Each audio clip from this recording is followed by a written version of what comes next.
Hey everybody, Dr. Red here, and we are back with some more Magic Arena. So, our last episode ended up with us getting a little bit beaten up. But we're on to a new week. We have our weekly boosters that have reset. Didn't complete a daily from the other day, which is really bad when we gotta start earning gold on this free-to-play account. But I figured, considering two of our dailies, one is cast 20 creatures, another one is cast 20 white or blue spells. We might just end up trying out, let's see, this Arcane Inventions deck. The Tactical Assault might be a smidge better as far as getting out bodies and bodies and bodies out, but most of the intro decks do have a decent amount of creatures. In the case with this one, I would say, from my knowledge from earlier in the beta, the mono blue deck's kind of weak. They're trying to push an artifact synergy of a sort on you with Gearsmith Prodigy getting +1/+0 if you control an artifact, some big beefy flyers, etc.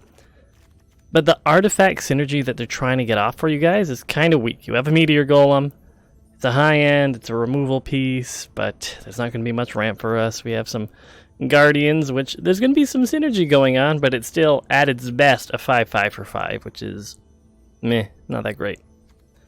Arcane Encyclopedia, 3 to get out, 3 to tap it and draw a single card. Not the most efficient card draw, especially when you can pair it to our Divination, where it's 3 for draw 2. And same thing, our other artifact creatures are kind of weak. We got a 2/1 for 2, we got a 1/3 Diamond Mare, which might help us in some aggressive matchups, but that's about it. But outside of this, it's going to be probably us relying heavily on our Tempest to just swing on top and hopefully do some work, and then any of our other flyers that have some sorcery bonus, all this fun stuff. But we're just going to bang this out real quick. Let's see how this goes.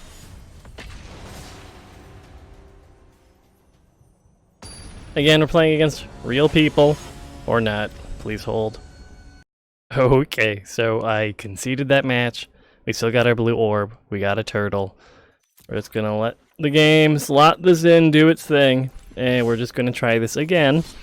This time against real people. Gonna swap over to Arcane Inventions. Let's try this one more time. Again, we're gonna be dealing with largely baby starter decks and some slightly upgraded starter decks, so it's gonna be pretty coin flippy, especially considering I'm using one of the weaker ones. But we'll see if we can get a win out of it. See how we might struggle against certain archetypes. And took longer than I thought, but we're up against Troy G 182. So we got a very slow hand. We got some removal in the form of Water Knot. Seems too slow. We don't have any 1-drops, 2-drops. Our 3-drops are removal and card draw. So we're going to mulligan once. Do we have any more action? Not really, but I don't like mulliganing any lower. This might be a weak 2-drop we're playing, especially if we're against a mono red deck, but considering right now we can see them holding on phases, we know they have something that more likely than not they can play. In this case, it's not a big deal if we lose this Gearsmith Prodigy. If they decide to shock it on their turn, or my turn in this regard, no biggie. Do they have the shock? They definitely do. Because I'd much rather lose this creature than my Wind Mage, which is an evasive creature with flying, and it gets some buffs whenever I cast an instant or sorcery speed spell. It's playing an Instigator. It's basically 2/1/1 goblins for 2. We don't really have a play on 2 islands here, so we're just going to be getting smorked real quick.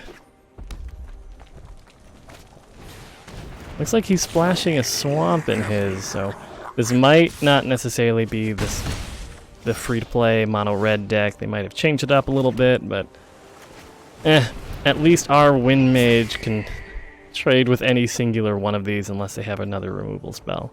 Which if they do, we might be a little bit SOL here. Doom to center, 1/1. When it dies, creates a zombie token.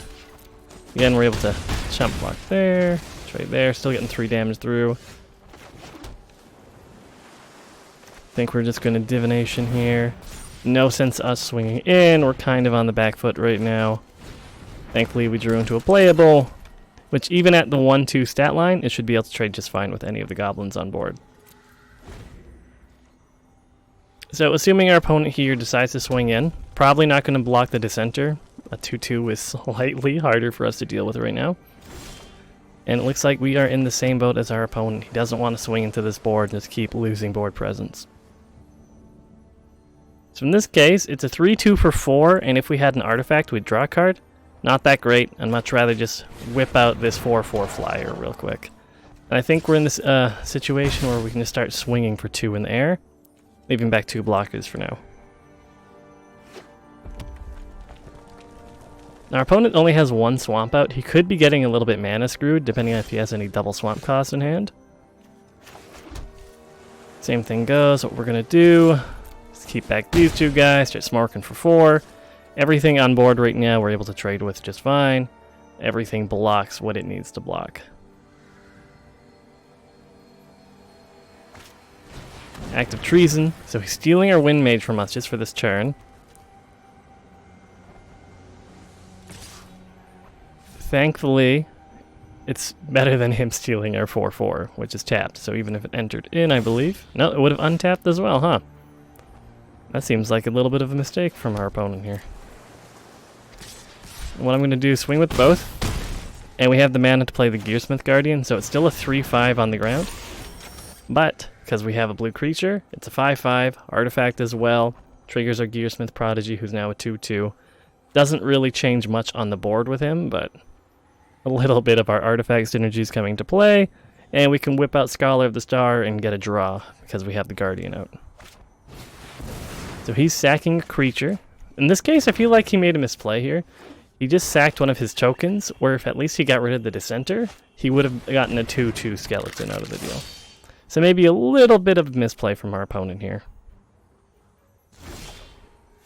Trying to figure out if we have lethal on board. We can just swing for 6. In the air, and then we can just whip out our Scholar of Stars, depending on what we draw, but we're probably just going to whip out Aviation Pioneer on top, flooding the board. I'm not too concerned of board wipes right now. There are some that could totally ruin our board to an extent, but none that I'm assuming their deck would be running. He's murdering our Guardian, 2 HP, I have a bunch of flyers on the board, there's nothing he can really do. So here we're just going to make a bunch of favorable blocks. Not too concerned about trading our little 1-1 token here, but... he got a 2-2 zombie out of the deal. And he scoops. So the game, as you can see, went pretty well. I feel like our opponent had a slightly worse hand than we did, and we were just able to go on top.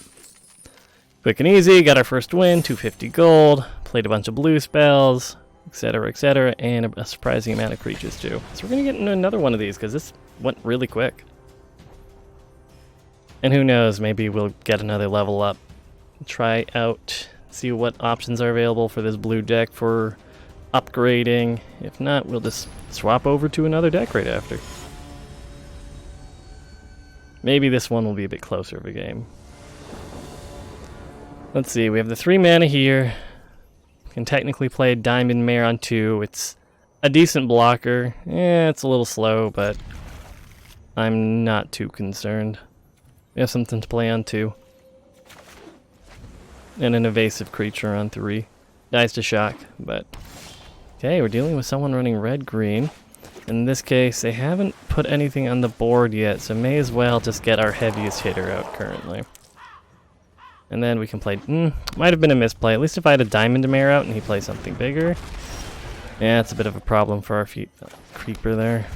In this case, whenever this takes damage, you create a 3/3 green Dino token.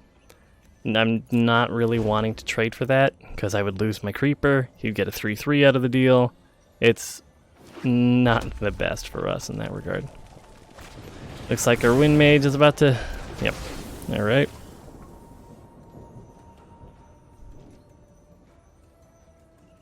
Does he swing, though?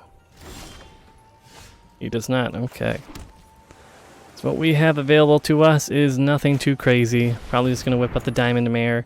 I have a feeling he is holding onto a shock, but... trying to think what else would be holding priority in between phases on his turn. He's playing a Rejuvenator, ramping up a little bit. Frustratingly, it's still something that can trade with our Field Creeper, any of that.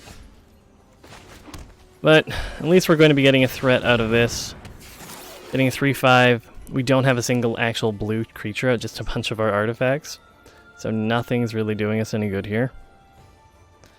I feel like he's just going to ramp into something big.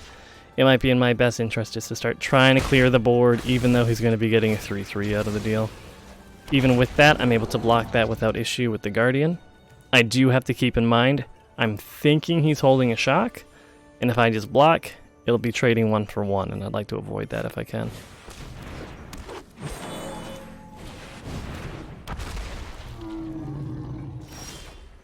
So he's definitely filling up the board. I'm trying to figure out what other threats he would have in this deck that I would rather water nut instead of these. Because right now, as far as trading is concerned, he's tapped out, so I can, to an extent, get away swinging with a couple of things, I believe.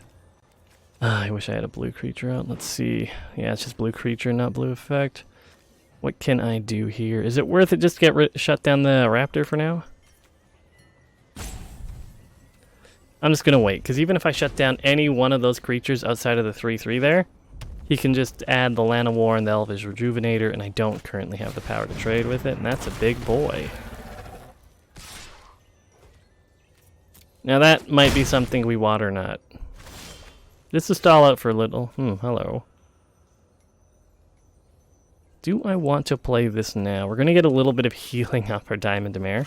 Going to buff up our Gearsmith Guardian as well. Yeah, we're going to get the threat on board. Whatever he chooses to block with, this guy will die, and then we can water nut next turn. I think this is fine.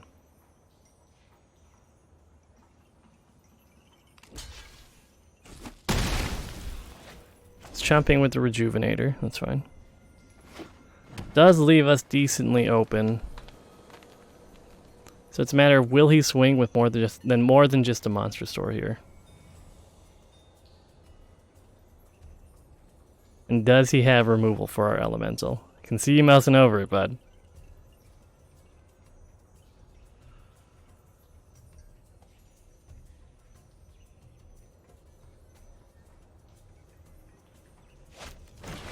Ooh, Banefire for 5, okay. Wasn't necessarily expecting that one. Has trample, even if he were just a chump, damage is still going to go through, so it is what it is in that regard. What we're going to do, we're going to water knot him. Kind of low, and if we draw another land, I believe, 3, 4, 6, yeah, we'll have removal. So what I might do here is just water knot his 2 currently largest threats. Heal a little bit because it is a blue spell.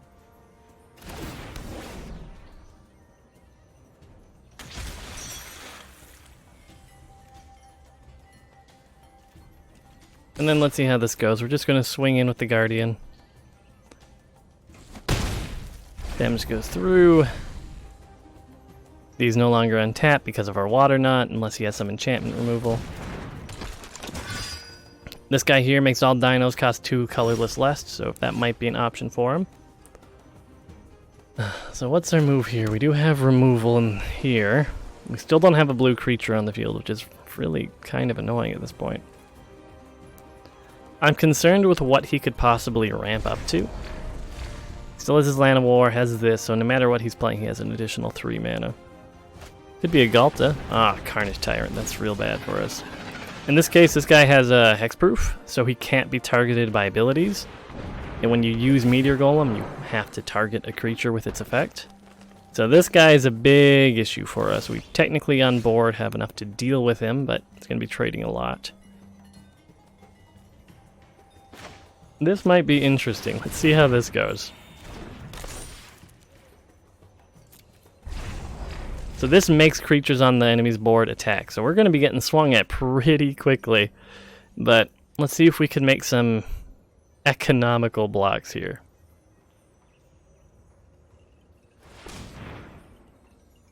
He's tapping the Llanowar now just so he's not forced to attack with it. Ah, fuck me. Huh. That might be our Meteor Golem target. Okay. So let's see. What are smart blocks for us to do here? I would love to get rid of the Carnage Tyrant. Would not love to sacrifice my turret for it. Do we just take the hit?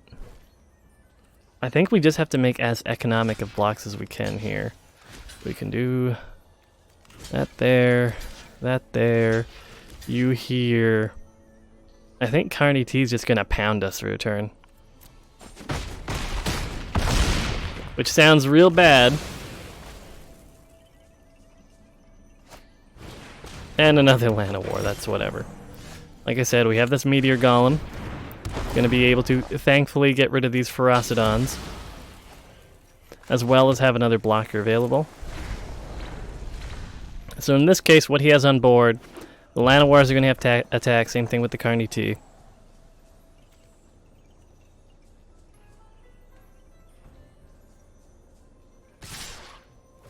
So what we're gonna be able to do is be smart about this. Our creatures who we don't care too much about. I will miss you, Gearsmith Guardian.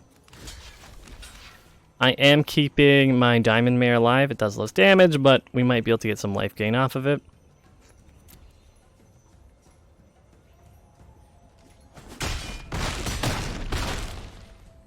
And we're down to 6, and they're at 17, but we do have an actual board right now, and I don't know how much he has that has haste and that can deal with our shit. So next turn, depending on what action he has, we might be able to win this one. Ooh yeah, Druid of the Cowl's not going to be helping you much, man.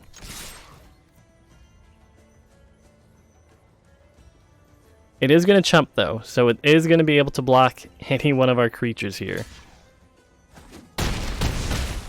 He's going to live one more turn, at least. We're going to hold on to this island, just to bluff a trick or some sort. Come on, be a forest. That's a shock. There we go. We're just gonna swing for the win here, and we actually went, much to my surprise, 2-0 with the mono blue starter deck. And we leveled up. Next level, we're gonna be getting some gold too. We're gonna be hoarding gold for drafts. Now, I'm even worse at drafts than I am with, well, constructed, but we can go from there. I'm just curious what the rewards are for the blue deck right now. In this case, it would give us some card draw, another flyer. Let's see, a bounce effect in the Sphinx. I don't know if I mentioned this prior, but at the very end, when you can go sideways, like this, you're going to be able to unlock some dual color decks. I know there's one that has a tendency of being a little bit better than the others. I don't know if they just give it to you. No, it doesn't look like they do. So, for now, I just, with my orbs, I might just, let's see what we get here. Cards I don't really see much play. Master Thopterus is a pretty neat card. Yeah, you know what? Let's just save them. We'll figure out which monocolor deck we want, and then we'll start investing. But of course, thanks so much for watching, guys. I'll be back tomorrow with another video, and I hope you enjoyed us playing a quick round or two of Arcane Inventions. Yeah, but yeah, catch y'all next time. Bye for now, everybody!